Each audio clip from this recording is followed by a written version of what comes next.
Alors les trois mots, ce serait dense, puissant et stimulant. Alors c'est un week-end qui est dense parce qu'en fait on va faire plein d'exercices différents, on va alterner les exercices individuels et collectifs en mobilisant beaucoup nos pensées et notre imagination.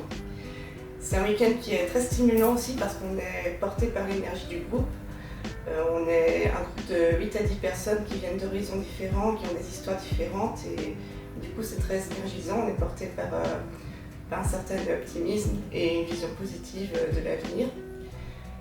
Et c'est un week-end qui est puissant parce qu'en fait toutes les questions qu'on est habitué à ne pas se poser, à occulter et à laisser de côté dans notre tête, pour le coup justement on va se les poser, on va les approfondir, elles vont avoir des répercussions pour toutes les périodes suivantes.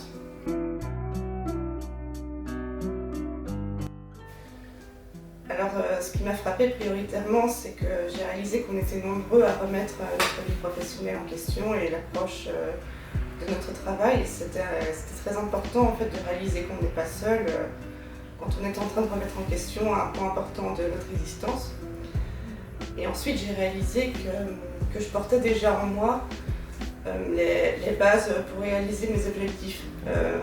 On est déjà amené en fait à faire des choix importants dans nos vies qui nécessitent un certain courage qu'on ne réalise pas sur le moment parce qu'on a la tête dans le guidon, on est dans l'action. Mais en fait, de faire ce week-end m'a fait réaliser qu'on ne part pas de zéro. Juste, on a les bases en soi, il faut les réutiliser. Je conseillerais parce qu'en fait, l'idée, c'est vraiment de remettre nos valeurs et nos convictions au centre de notre travail. Et c'est en plein cœur de l'actualité en fait. La question, ce n'est plus de savoir comment est-ce qu'on va être capable de faire un travail, c'est vraiment quel est le travail qui peut me correspondre et que je vais pouvoir effectuer sur le long terme, dans lequel je vais pouvoir me sentir bien, de manière à rester dans une dynamique positive longtemps. Donc voilà, c'est vraiment au cœur de l'actualité.